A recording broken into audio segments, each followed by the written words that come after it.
Okay, hello everyone. You can hear me okay? Yep. First of all, just congratulations. A 2-day conference, 4 p.m.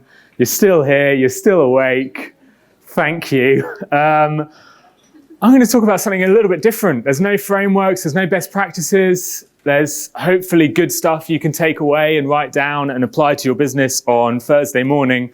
But it's about something a bit different. So I'm going to look at our consumers and understanding why consumers make the decisions they do, because that's vitally important when we do our positioning, our pricing, and our messaging. And so I'm going to be talking about the psychology behind good product marketing. I am Director of Product Marketing at Brandwatch, a company which helps our clients understand their consumers. And I host the only podcast dedicated to consumer psychology called Nudge. I'm going to start off with something quite controversial, and that is that most product marketers and most marketers don't truly understand their consumers. And the reason I think this is because of, well, 2 stats. So here's the first one. Spire study from Recruiting Marketing, and they estimate, and this is going to be off, but they estimate that around 25% of marketing budget is wasted. So 25% of the activities we do, the emails we send, the products we launch, the budget is wasted. It doesn't generate an ROI.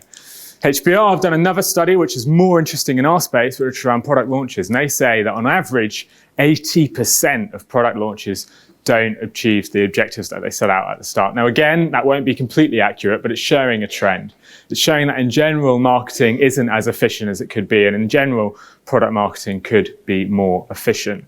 And if I asked everybody in this room about your failed launches, about your ROI on your marketing that you didn't achieve, I would get answers from everything, every different type of answer. And I think if we wrote them all down, it would look something like this. It would be everything from I didn't have enough budget all the way to my boss is just shit. He's just a bit of a shit boss.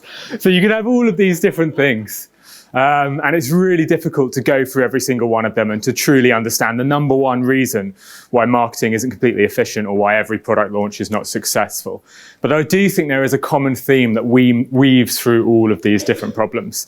And this common theme is around this. It's around the fact that most of our marketing decisions are based on gut instinct. So according to Forbes, the majority of the decisions we make, over 50% of the decisions we make, are not based on data, they're not based on science, and they're not based on laws. And this is a real shame because some of the most efficient professions in the whole world, some of the best job professions out there, which get, levels of efficiency of 90 to 95%, they base almost all of their decisions on laws, on science, on data. The likes of lawyers, teachers, doctors, they're constantly basing their decisions on data, not just on gut instinct. And yet us marketers, we're still, or at least 50% of our decisions anyway, are still sort of stuck in this time, right? We're still acting like a bit like madmen, just making decisions based on our gut and not making decisions on a unique, clear understanding of our consumers. But what if marketing had laws? What if product marketing had clear laws that you could use and you could rely on when you make any decision, when you decide what to call your product, when you decide how to go to market, when you decide what to put in that email header for your product launch? What if we had laws?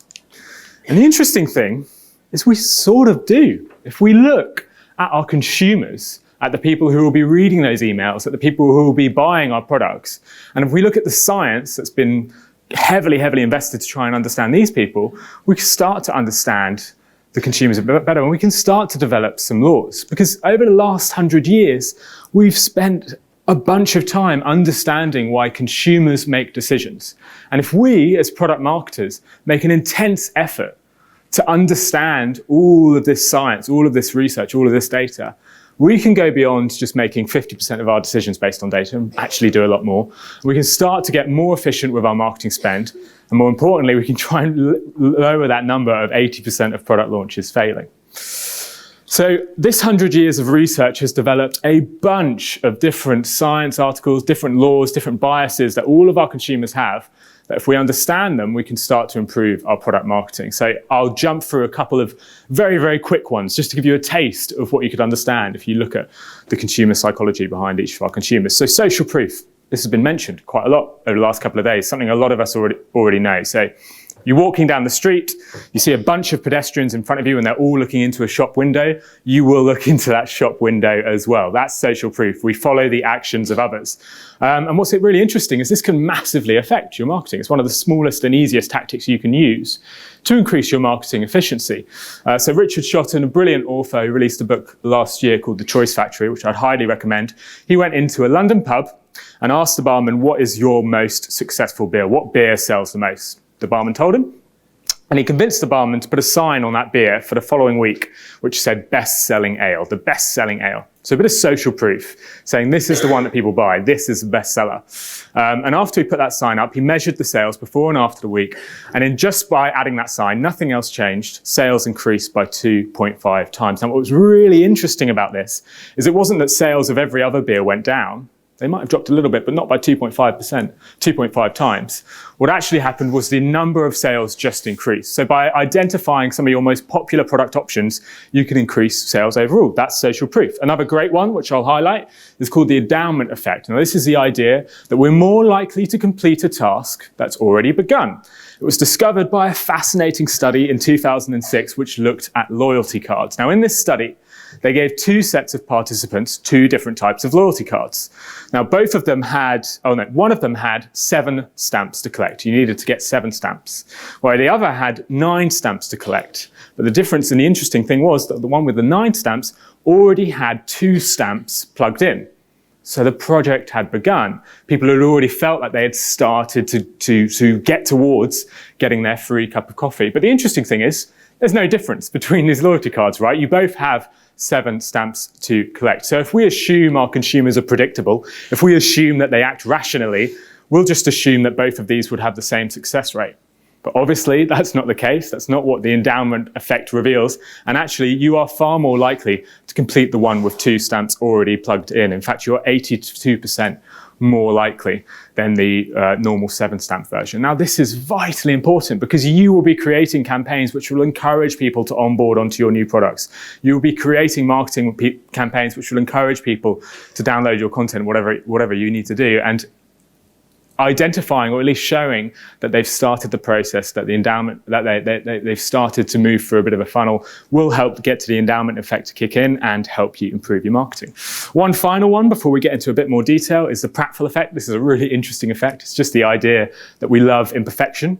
So we're more likely to be attracted to things that aren't perfect. And there's been a bunch of studies that reveal this in lots of different places, but my personal favorite is around chocolate spread. So this is a Polish chocolate spread company, and they tested 2 different versions of their product in some advertising campaigns. One where the chocolate spread is neatly spread across the toast, and the other where it's just dolloped on messily. As you can probably guess already, people prefer the imperfection, and they're 63% more likely to prefer that one on the right. Now, this is the case with chocolate spread, but it's also been proven with cookies. So cookies that look a bit less perfect are far more likely to be consumed. And also, interestingly, it works in job interviews as well. So if you reveal a weakness about yourself in a job interview, you are more likely to get the job than the exact same candidate who doesn't show a weakness as well. So another interesting thing, products and brands can flaunt their flaws and they can get a little bit more engagement, increase that marketing or product marketing efficiency. So that's a very brief overview of lots of small different areas about how we can improve our product marketing messaging. And hopefully I've excited you a bit and got you interested to find out more. And now I want to move on to really making an effort to understand consumers, to dig deeper into some specific parts of consumer psychology and truly understand them so we can actually change and improve our product marketing. So I'm going to cover 3 areas in this presentation. I'm going to cover distinctiveness, I'm going to cover anchoring, and I'll cover scarcity. So I'll start with distinctiveness. Now, this is the idea, and all of you will know this, hopefully already, which is that having a distinct brand will make you more memorable and will increase your chances of recall. And this, unsurprisingly, like a lot of these consumer psychology studies, was discovered almost 100 years ago, so in 1933, by a great consumer or cognitive scientist called Hedwig von Restorff, who ironically enough had a very distinct name. And what she did is she gave participants long lists, not dissimilar from the ones you're seeing on screen now. And these lists had combinations of different letters. And she asked them to try and recall as much as they could from this list. What she did though is she put a list of numbers into this list as well, or a few numbers into the list as well. So within there was a list of numbers. And that was the thing that was distinct. What was interesting is when she asked them to recall from this list, they were 30 times more likely to remember the list of numbers. Very simple. If you're distinct, if you stand out, you're more likely to be remembered. And this has been proven with brands as well. So Richard Shotton, again, I referenced him earlier. He did the same study, but he gave participants a number of brands from one specific category. So let's say the automotive industry. And then included within that category was one brand from a different category. So let's say fast food. And just by having a brand that stood out within the category, you were 4 times more likely to be remembered. So when you're distinct within your space, you're more likely to be remembered. What's fascinating about this, what's so interesting about this, is marketers aren't very good at this. They don't tend to follow this rule at all. So if we look at things like football sponsorship, it's always sponsored by the same types of brands. So alcoholic beverages brands sponsoring the competitions that these football clubs play in. And gambling firms that sponsor the actual shirts that the football clubs wear. I think 9 out of 20 of the Premier League clubs are sponsored by gambling firms. So we tend to follow our competitors. We flock to what our competitors are doing. It's not just in high cost, expensive areas like this, it's elsewhere as well. So most of us work in SaaS. These are 4 completely different SaaS websites, and yet they look identical. And I won't call out names, but I've seen these cartoons come up in a number of presentations over the last couple of days. These cartoons are everywhere. We look at what our competitors are doing. We think, God, those competitors are brilliant. They're really successful in our space. Let's copy them. Let's do what they're doing. That can't be risky. What the science says, though, is the complete opposite of true. If you copy your competitors, that's really risky because you're less likely to be recalled, you're less likely to be remembered, and actually trying to do something different is far smarter. But it's not just us in the SaaS industry, it's elsewhere as well. So I think my all-time favorite example comes from the watch industry. So these ads are for different companies, even though they look identical. Black background, Hollywood movie star, looking out to the distance, or the company, or the camera.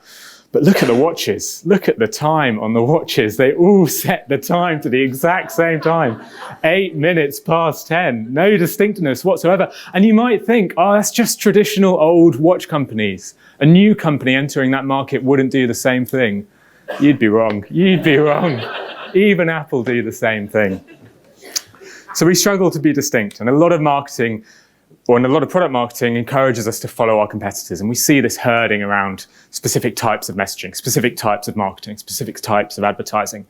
But if we are distinct, if we make an effort to stand out, we can really drive some really impressive results. So the Australian tax collector was struggling to collect taxes on time. They would send out letters to people who owed quite a lot of taxes saying, please pay now, or you're going to have to pay way more in the future. Problem was, nobody opened these letters, nobody responded, nobody paid their taxes on time. So they made one small change, they A/B tested it, and the change was just to put a big stamp on the letter which said urgent.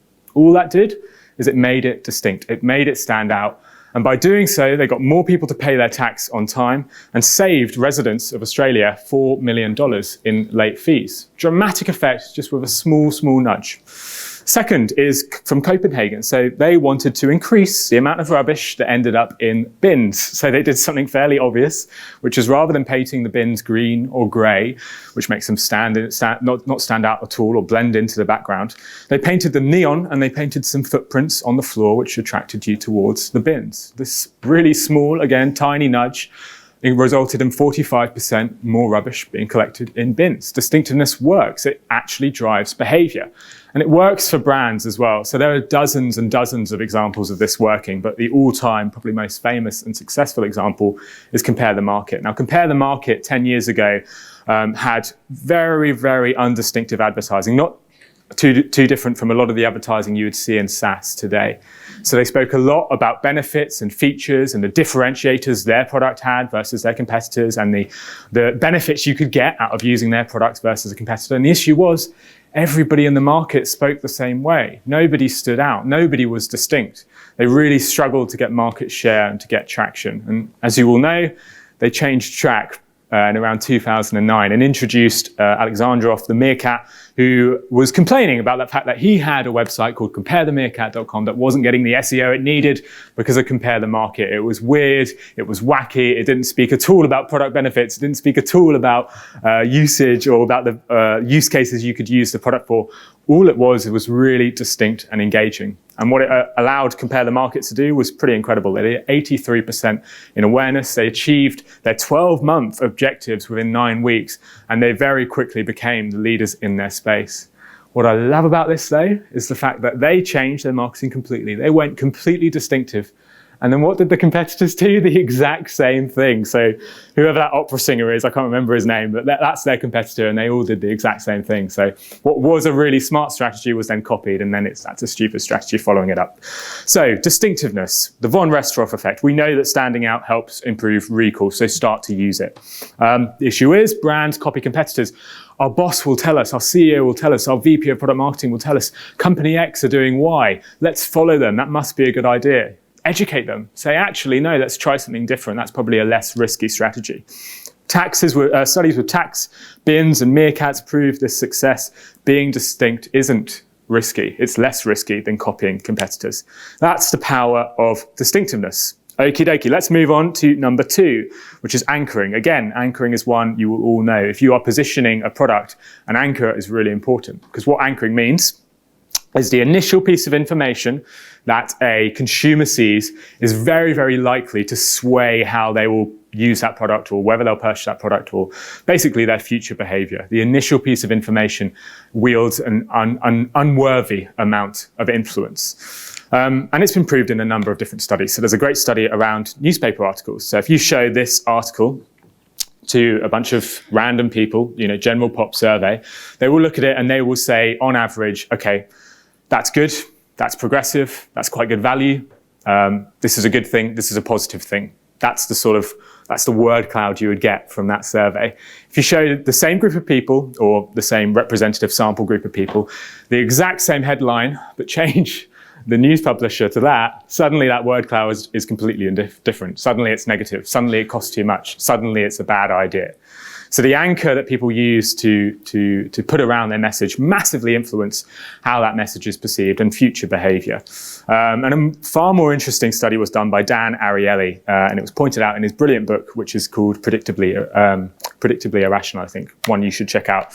And he did a study on students in his class. And what he did is he separated the students into 2 halves. So got one half of the room, one half of the room. And the only thing he used to separate the students was the last number on their social security number. So as all of you will know, hopefully, social security numbers are issued in the US. They are completely random. There is nothing in that number that dictates how much you earn, where you're from, your demographic, yada, yada, yada. So it's completely random. And he asked the students to split themselves into one half who had low numbers, so 0, I think, to 4, and then the other half who had high numbers, so 5 to 9. And all he did was he said to his students to remember the number that you have. Remember that last number on your social security card. And then he asked them to bid on a number of different products. So champagne, a keyboard, a book, whatever it might be. He asked them to bid on those products. And he compared the difference in the results. Now, there should be no difference, right? Because we just split them in half completely randomly. So there should be no distinguishable difference between the 2 groups. But we know, because of the anchoring effect, that just isn't true. Those who were anchored to think about that higher number actually bid a lot more for these products that he was asking them to bid for. The results are startling. So people are not just bidding 4%, 5%, 6% more. They're bidding up to 3 times more for the same items just because they've been primed to think about a higher number beforehand. That is the power of the anchoring effect, and a really interesting study from Dan Ariely. But it works in the real world as well. So here's an example from a book that came out earlier this year from Steve Martin and Joseph Marks, really interesting example. And they went to a real estate agent in London, and they asked the real estate agent to make one small change about the way they do sales. And that change was to do with the first thing somebody would hear when they called up the real estate agent. So when they call them up, the receptionist picks up the phone, and rather than saying, sure, I'll pass you over to the estate agent, Peter, they asked he or she to say something slightly different. They asked he or she to say, I'll pass you over to Peter. He has over 20 years of experience and would be perfect for you. Now, everything in there is true. Nothing is a lie, but they're just slightly anchoring the message with a bit more value, a bit more benefit. That one change had a dramatic effect. The amount of inquiries that were converted to valuations went up by 20%. And for those people who heard that initial anchored message, the sales went up apparently by up to 20%. Really fascinating study by just changing one part of the marketing message. And then let's move on to advertising. So we've done sales, we've done studies, and let's move on to advertising. One of the favorite studies and one of the most famous ones is around De Beers and their advertising for diamond rings. So in the 1930s, just 10% of engagement rings were diamonds, tiny amount. People couldn't afford diamond wedding rings, nobody bought them, and it was really only for an exclusive group of people. And then De Beers came along and did a really interesting advertising campaign, and it's a version of this. So this has been going for almost 80 years, this ad campaign. And it's all around a very specific anchor. So if you look at the messaging, it says, how can you make 2 months' salary last forever? 2 months' salary. That's the anchor they're talking about. Now, interestingly, people never used to spend 2 months' salary, not even close. They would spend maybe half a week or a week on an engagement ring. But De Beers really pushed this idea that you should be spending a month or 2 months' salary. And it had an effect. People were far more likely to spend more. Now, they might not spend 2 months. They might spend a bit less, but they were spending enough to start affording diamond rings. And through this advertising, the amount of people who are buying diamond rings is growing dramatically. So in the US, for example, it went from 10% in the 1940s to 80% in the 1990s. An incredible ad campaign that used a really smart anchor that dramatically changed consumer behavior. And then I'll finish anchoring with one of my favorite examples, because this is something we all do as product marketers. We all do keynotes, we all do sales enablements, we all do customer calls. And you can use anchoring in any of these mediums to dramatically make your product seem a bit more, your pricing seem a little bit more reasonable. And Steve Jobs did this back in 2010 with the iPad launch. So before the iPad launched, you had a bunch of different journalists who were debating how much it would cost. Now, the average they were saying was around $300. Really, that's what they thought the iPad should cost for the tech it was bringing, for the use case it was offering. But there were some who were saying it could be cheaper and some who were saying it might be as much as $1,000. Now, Steve Jobs used that extreme example as his anchor. He went on stage and he said to the room, you guys in this room, some of you in this room, think the iPad's going to cost $999. That's what you think it's going to cost. And then he pressed the button and the $999 smashed and reveals $499 underneath. And he said, for all of this tech, for all this wonderful features, for all this wonderful functionality, we've managed to sell it at just $499. And the crowd went wild. They were whooping, they were cheering, they were celebrating. And what's so stupid is the crowd are the same people that just days earlier were predicting this product would cost $300. And they were whooping and cheering about it being almost $200 more. So the anchoring effect can heavily influence the behavior of your audience and your consumers. And it's definitely one worth considering. So consumers alter their decisions based on the initial anchor they see. Marketing campaigns and sales efficiency can dramatically improve if you think about the anchors consumers see and tweak them so they add value to your product. Price can appear better value, and we should always be looking to find ways to anchor our messaging, whether that's in our sales calls, whether that's somewhere else completely. That's the power of anchoring. Let's move on to the final example I'll go through today, and that is scarcity. So most of you will know of scarcity. It's the idea that scarce resources are valued far, far higher than resources that are in plentiful supply. So the day that British Airways announced that Concorde was no longer going to run, and in the future they would be getting rid of Concorde flights between New York and British Airways, Concorde flights just dramatically sold out. So every flight was getting booked up over the course of the next 6 to 7 months. Now, nothing had changed about that product. Nothing had changed about the service. Nothing had changed about the price. The product just became scarce. So our behaviors do dramatically change when something becomes scarce. It's a really, really impressive effect. And the study which revealed it was actually talked about yesterday. It's an incredible study. It's done back in 2000. And in this study, the researchers went to supermarkets around the US. And what they did in these supermarkets is they put booths up. And the booths were selling jam. They would alternate throughout different weeks. And the only alternation they would do, the only change they would put between the two different booths was in the amount of jam they would sell. So in one variation of the booth, they would sell 24 varieties of jam. And in the second variation of the booth, they would sell just 6 varieties of jam. And then they tested this over multiple weekends in different supermarkets across the country. Now, conventional product marketing wisdom would say that the 24 variety version should be more successful, right? Our consumers want choice. They want to find the flavor that's right for them. They want to pick through all these different combinations and find something that they think tastes the best. And you're more likely to get that with the 24 variety. But that's not how consumers' brains works. We are influenced dramatically by scarcity. And in fact, we are far, far, far more likely to buy when you see the 6 variety version. So almost 10 times more likely to buy from the 6 variety version. Really, really important nudge to understand, really important effect to understand about your consumers, because if you're like me, you do an end of year newsletter, which looks at all of the product launches that you've done. And I remember looking at it last year and we put something like 50 different launches or 50 different updates on there. Shit decision. We should have boiled it down. We should have gone for the top 5. We should have gone for the top 6, because we know that consumers like a bit of scarcity. Some other really good examples about this. So an example where a researcher told a bunch of different participants were they going to go see a movie. So they explained the movie and they said, how likely are you to go see this movie? And in one variety, they said, just how likely are you to go see the movie? And in the second variety, they said, oh, by the way, this movie is ending this weekend. So they just announced that there was a bit of scarcity with the movie. Just by saying that, just by tweaking the message to say it ends this weekend, makes consumers 36% more likely to attend. If you host webinars, if you do events, if you want people to sign up to your product before a certain time, you should use the scarcity principle to influence your consumers. And this is a bit off topic, but it's still really interesting, and it's about scarcity in our own lives. So we are consumers, and we dramatically change our behavior when we realize that our life is scarce. It's a scarce resource. And this tends to happen when we get to an age ending in 9, so 29, 39, 49, 59. And when you get to one of these ages, so sorry if anybody is at one of those ages in the room, but your behavior dramatically changes, and you can measure it quite clearly. So you are far more likely to run a marathon. When you get to 29, 39, 49, 59, you're far more likely. You can see this on marathon signups. You're just more likely to do it. So by the way, if anybody is selling shoes or sportswear, go and buy some ads at 29 and 39 and 49-year-olds, because you've got a good demographic there.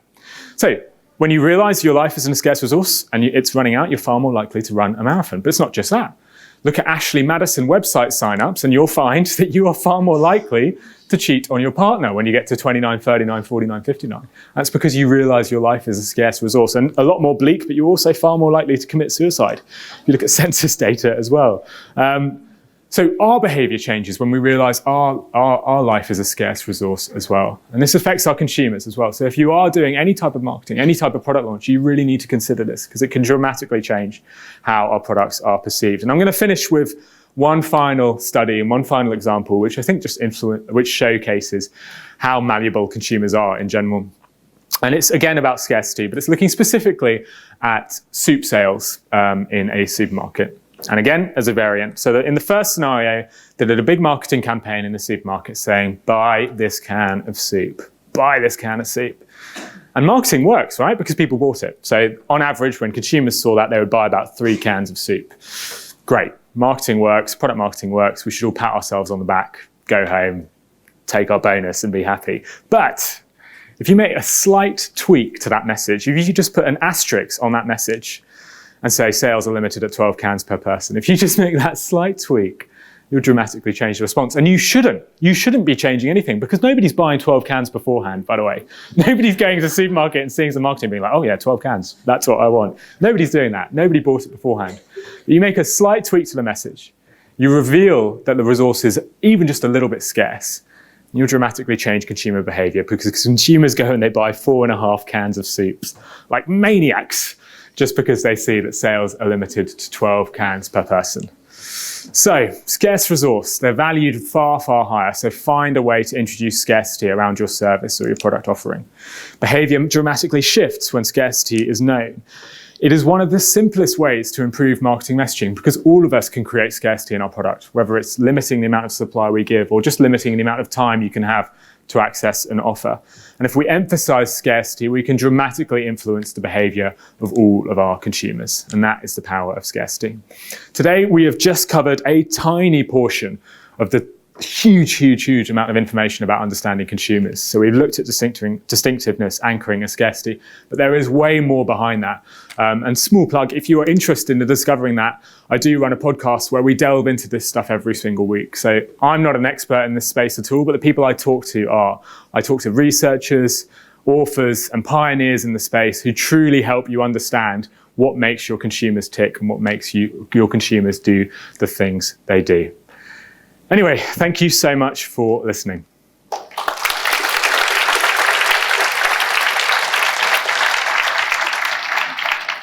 Thank you, Philip. What an interesting presentation that was. So, on to the questions, and a perfect number of 3.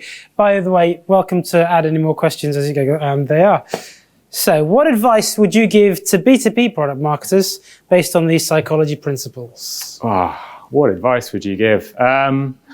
The distinctiveness one is massive. So especially in B2B product marketing, I think Abdul spoke about it yesterday. Value messaging tends to be so clear, so identical. You know, we always tend to copy the similar things to what our competitors are saying.